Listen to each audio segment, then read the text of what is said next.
Currently in New York City, the winning mayoral candidate is a Muslim progressive socialist who wants taxpayer-funded sex reassignment surgery for minors.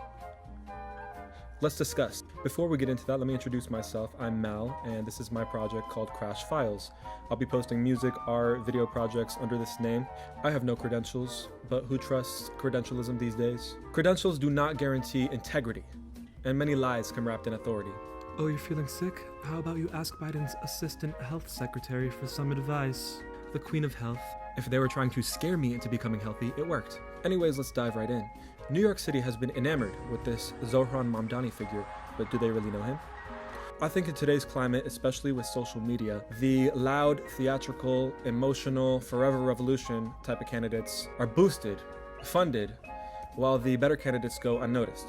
To me, it's pretty apparent that the better candidate is Curtis Sliwa, who founded the Guardian Angels group, which helped restore safety to the city, mobilized his group on 9/11 for humanitarian support, amongst other things, and the police were not on their side. The group would make citizens' arrests of violent individuals. Cops would arrest the Guardian Angels instead of those offenders. This is just one way that Sliwa is truly for the people where government isn't.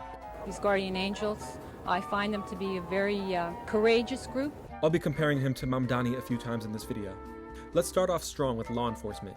Mamdani wants less police, to defund them, and then replace them with social service responders. On the surface, that sounds like compassion, but that's negligence and maybe a little ignorance, because if you've honestly ridden the New York City subway, you know that Sarah the counselor is not gonna protect you from dude running at you with a knife. What's she gonna do? Sir, you're going through a mental health crisis. Put the knife down. Sir, she finna get sliced. I want a cop at that station to handle that.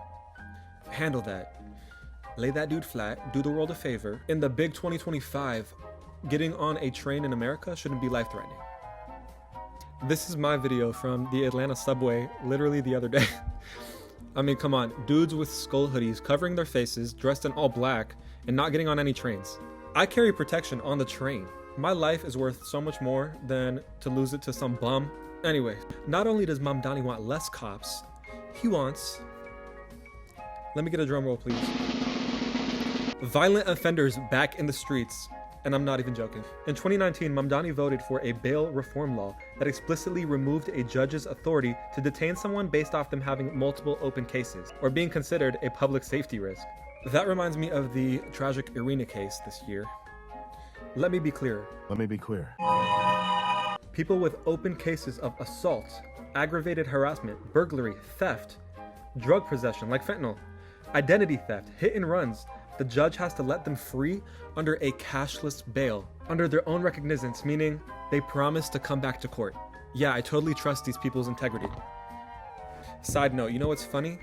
This doesn't apply to people who are at flight risk. Like any of these have been on a plane. None of the... Curtis Sliwa, on the other hand, has this crazy radical idea to where instead of you take cops out of crime-infested areas, you add them. And instead of letting repeated offenders back in the streets, you take them out the streets.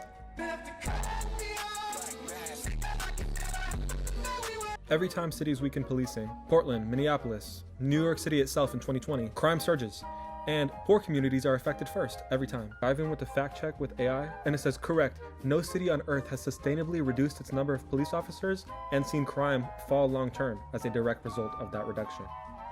And again, the proof is in New York City's own history. When the city hired more officers in the 90s, violent crime fell by over 60%. When the city pulled them back in 2020, shootings doubled. Zohran's fantasy land crumbles under simple logic. Do you genuinely think Emily Ratajkowski wants repeat offenders walking the streets with her? Does she not know his policy? Is she being paid? Or is she genuinely dumb? Those are your three options. Now let's get into housing, economy, and taxes. Ooh, fun! Let me start off by referencing his campaign site where he calls for, and I quote, taking land and housing and putting it under public control. Already hell no, my possessions are not yours. And cities that have done this, places that have done this in the past, New York in the 70s, UK in the 80s, always see deterioration. Prices go up. In New York in the 80s, they were on the path back to greatness because of shifting away from these type of policies. Mamdani believes that large-scale, state-sponsored construction is the only way to fix the housing crisis. So much for no kings. It's also giving, we need one more lane to fix traffic, just one more. One more massive apartment building subsidized by the government, please. When the government funds these projects, it's handing all your tax dollars to major developers, conglomerates, financiers who own these contracts. So that money is not being circulated out throughout the community anymore. I want that money to go to small developers, local builders. History shows without fail that these large subsidized housing complexes cause nearby land speculation, raise property values, raise taxes, and all the small developers get priced out. These projects ironically widen the wealth gap because it concentrates all the wealth in corporate and political hands while trapping residents in dependency. History backs Sliwa's plan, which is to protect neighborhoods from overdevelopment, keep all the ownership local. He also wants aggressive code enforcement, a public worst landlord database, so accountability, criminal liability for chronic neglect, and to reward compliance with targeted property tax incentives for good actors. Basically, Mamdani's proposals would cause the entire city's budget to be dangerously dependent on extremely mobile, rich residents who can leave. All right, so I need to touch up on the trans issue. Mamdani, the Islamic progressive socialist, wants taxpayer-funded sex reassignment surgery for minors. I genuinely can't believe that that's a real sentence. Absolutely F no. A child cannot consent to sex or a sex change. I could get into so many reasons why a child cannot consent to sex reassignment surgery, the satanic origins of that, but I'll leave that for another video. Try and ignore the location change. Megan Fox has 4 trans children. That's damn near impossible. All of these Hollywood celebs having multiple trans children, impossible without coercion or influence. It's dysphoria. It's a problem. It's an issue. No one is born in the wrong body, and to affirm your child's delusion, abuse. I understand affirming for your child that Santa Claus is real, but affirming their confusion about who they are, that's harm. You're robbing your child a chance to mature and find peace in their own body. And also, nobody is born a sexuality or born trans. Babies are not sexual. And I'm hoping all of you agree. And as somebody who grew up raised in an Islamic household, this completely contradicts Islam. Deliberately changing your sex or your gender is seen as changing God's design. Completely forbidden, especially mutilation. Islam has its own problems permitting pedophilia. We'll get into that another day. Curtis Sliwa says children aren't mature enough to make irreversible medical decisions and that the focus should be on counseling and family involvement, not surgery or hormones. Now let's get into education, the root of many issues.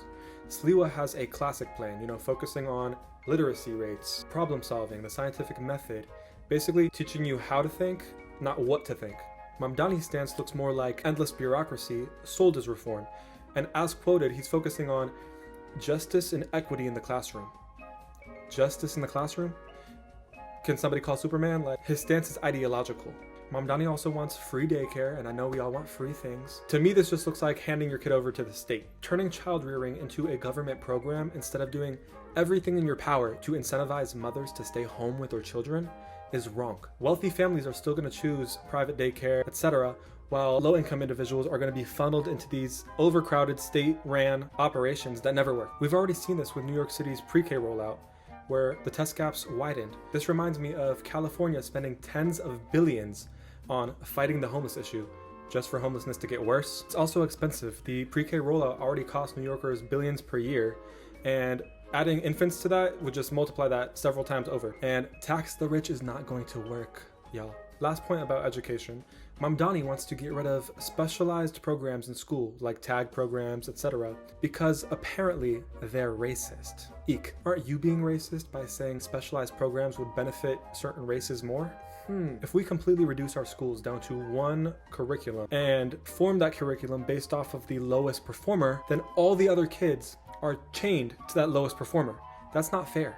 And speaking of race, that gets us into our next topic. Mamdani is definitively a racist. He says we need to shift the tax burden to richer, whiter neighborhoods.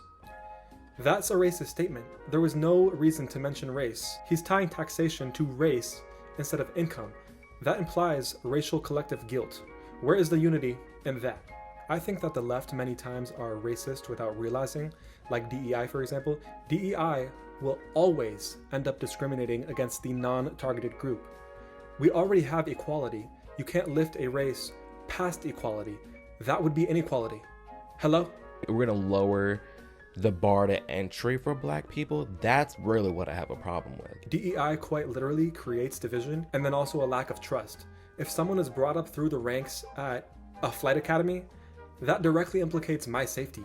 And you cannot decide for me whether or not I should worry about that. And this is a major point, so listen close. The assumption that demographic diversity equals intellectual diversity relies on stereotypes. So you'd be implying that you can reliably predict somebody's thought process, way of reasoning, based off of their surface features, like skin color, gender, etc. So DEI flips on itself. You end up with less diversity, less diverse thought. When our institutions focus on demographic variety over diversity of thought and ideas, they often push ideological conformity under the guise of inclusion. So the policy meant to reduce prejudice ends up relying on the stereotypes that it claims to oppose. Lack of diversity. The universities of today be like. Our next topic is a big one. Islam is a threat to the West. I'll start off this topic by saying, if I prove to a Muslim that Islam defends pedophilia, enforces slavery, forces women to veil, etc., and they say, well, I just take the good advice from the Quran and the Hadith, then they have their own religion. They are not Muslim. You cannot pick and choose. That be your own religion.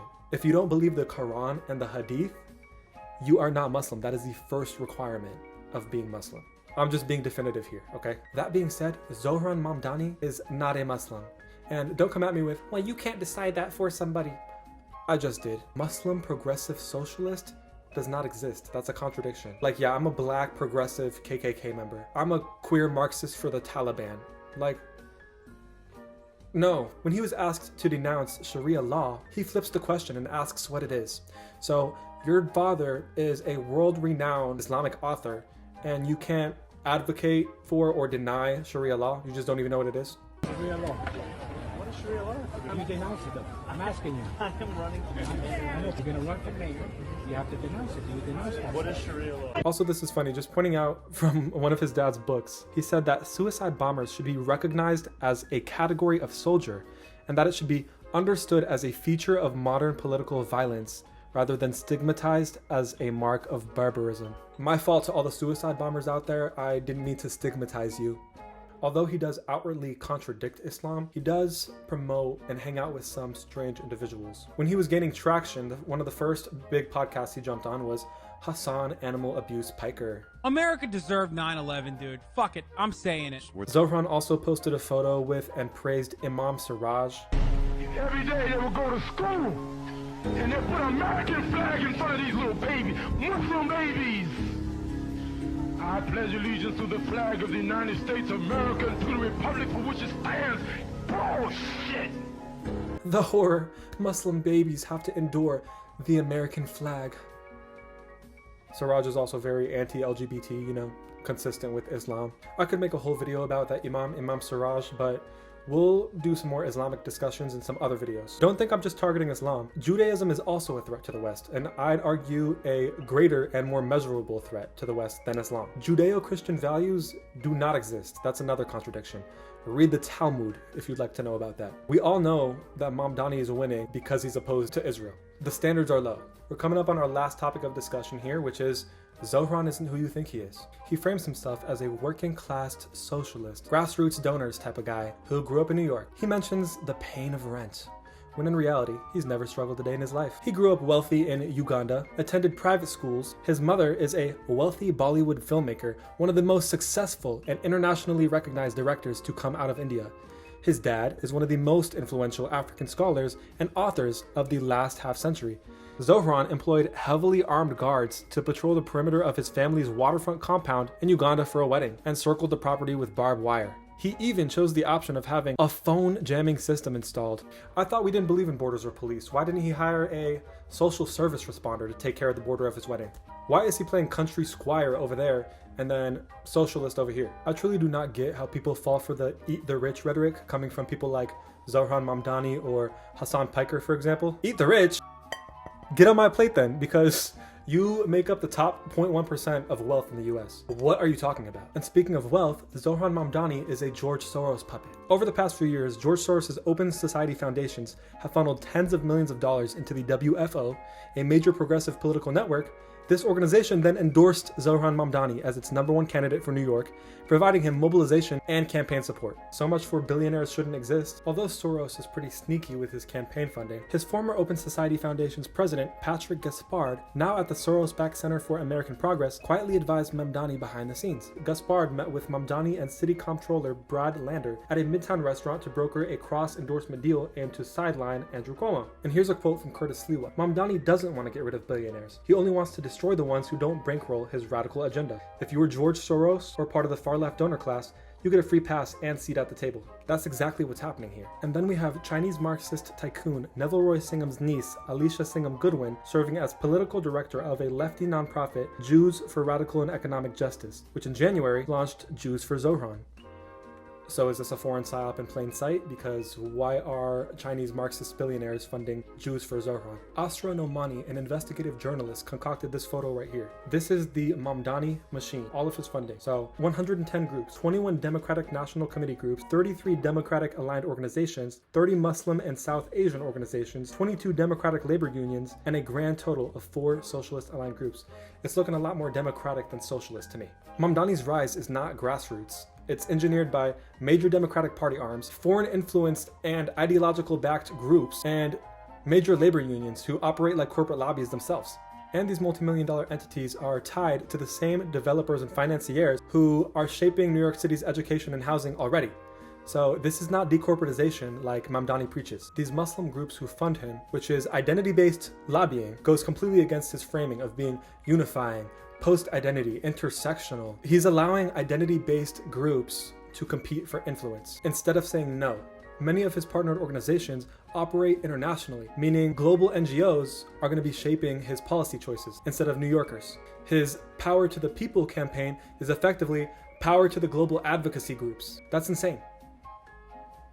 Well, it's time for a recap. Zohran Mamdani is an anti-billionaire, billionaire-backed, racist, Muslim progressive socialist who wants repeated offenders back in the streets, taxpayer-funded sex reassignment surgery for minors, and for the state to propagandize your kids with race studies instead of giving them proper foundations.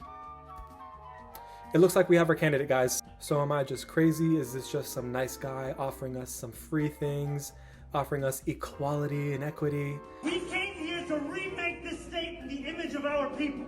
Or is everyone being psyoped again into more dependency, more taxation, less choice by a Soros-backed actor, son of a renowned filmmaker? I don't know. And listen, if I'm totally wrong and New York City becomes safer, more affordable, the $100 billion subsidized housing project that he proposed really helps New York become a better place, I will stand corrected. I will be the first one to come out and say, I totally miscalculated you, Zohran. But for now, it's just giving, you will own nothing and be happy, quote from the WEF. Well, I think that wraps up today's video, guys. You know, I made this channel because these topics, they sometimes make you want to lose it, you know?